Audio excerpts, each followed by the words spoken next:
Am I the a-hole for going no contact with my ex-wife after finding out she cheated 20 years ago?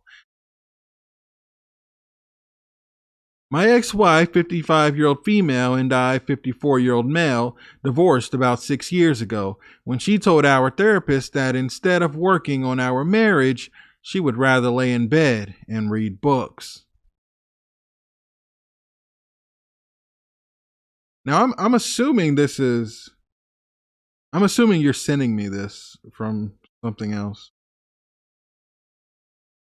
Yeah, I'm assuming this isn't your personal story, I guess, but I'll keep going. She had a few medical problems, thyroid removed, and brain cancer. Oh, man. Which led to her not wanting to work on either getting well or our marriage. The divorce was amicable. I have guardianship of our 25-year-old son on the spectrum, mid to high functioning. I tried to do the right thing by her and my son, taking him up to her apartment for lunch, buying her Christmas gifts, etc. I'm retired from the army, so she got half of my pension and I pay for her medical.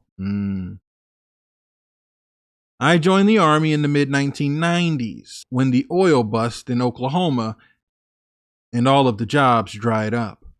I had previously done a tour in the Navy and met her while in college on the GI Bill. Before I shipped off to start my life as a soldier, we had a long talk about how the first couple of months would be rough due to our separation, but it would get better once I was out of school and at my first duty station.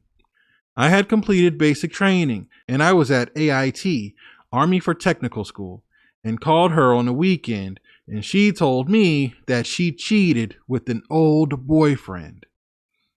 I was shocked and devastated. She said it was a one-time thing, that she is sorry, and she wanted to work on our marriage.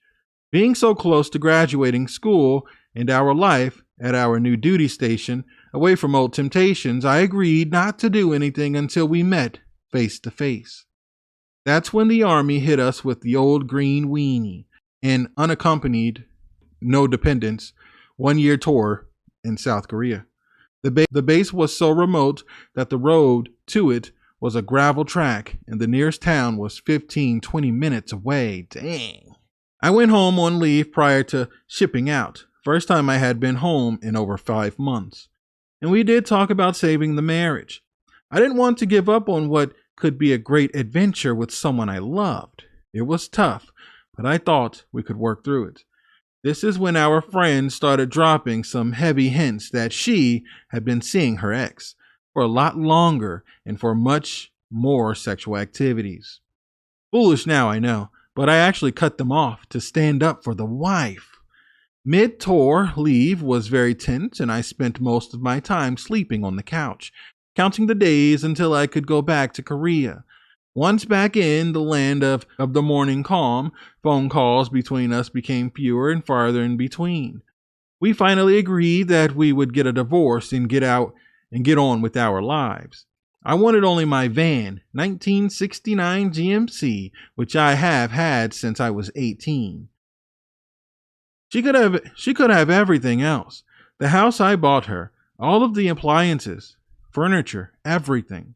About a week goes by and I get a call from her saying she had a change of heart and wants to come with me to Fort Bragg, now Fort Liberty, and I think everything is on the mend.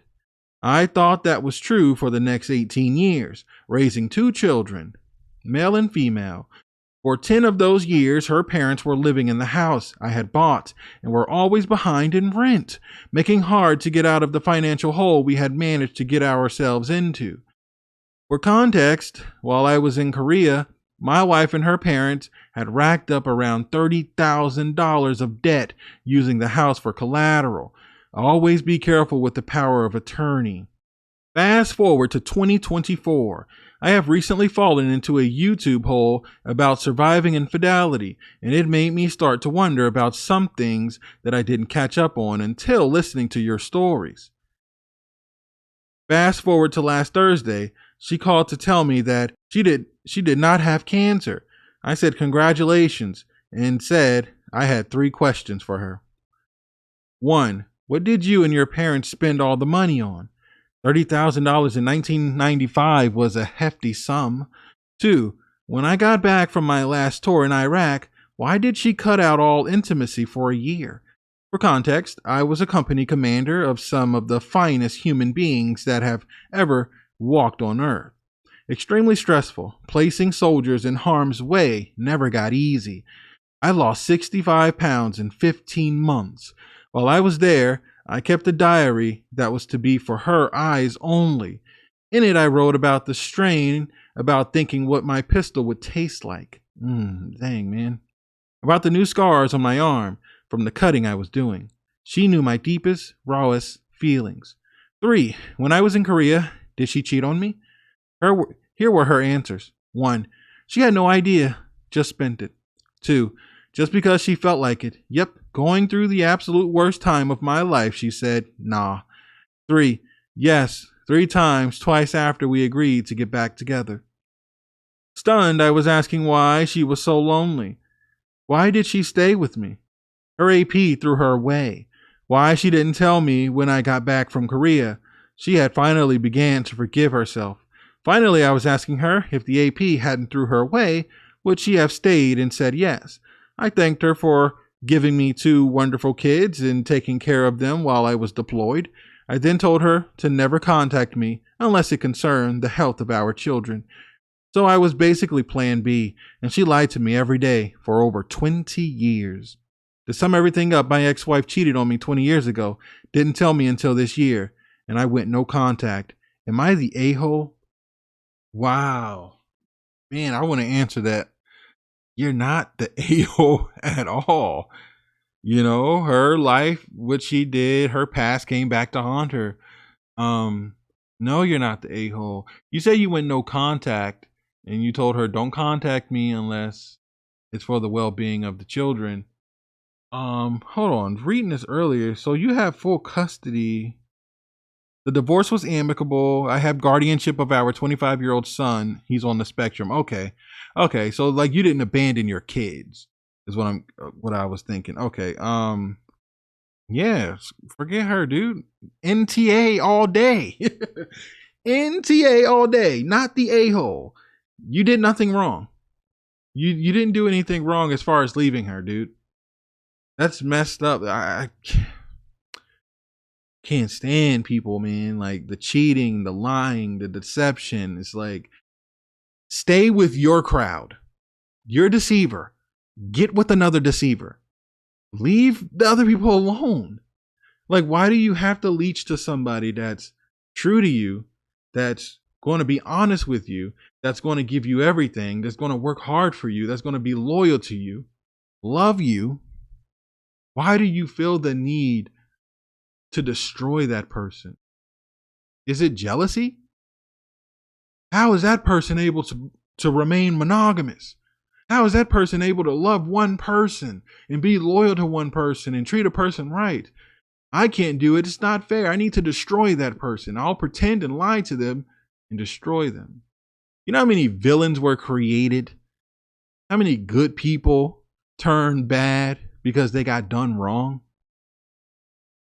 It's messed up, man. It truly is screwed up. It's a jacked up world, man. It's how it is. Unfortunate. Let's check out these comments. In a perfect world, she would get nothing from you and be grateful you do acts of kindness as a cop. Aren't after what she did. Huh? She sounds awful.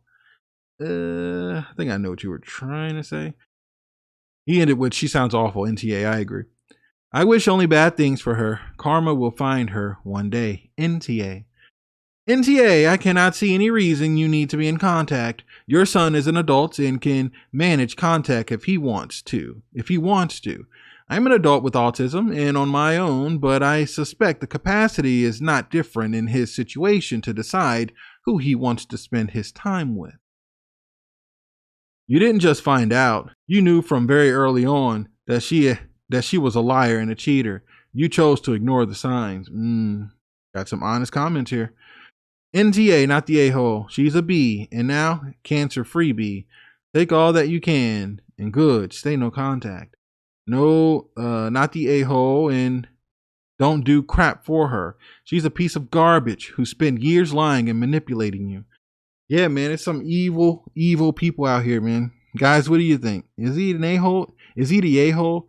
Is he not the a-hole? What do you think about the story? Let me know in the comments. Catch you guys at the next one. If you want to send in a story, send it to truestorynation@gmail.com. Here, I'll put it on the screen. That's truestorynation@gmail.com.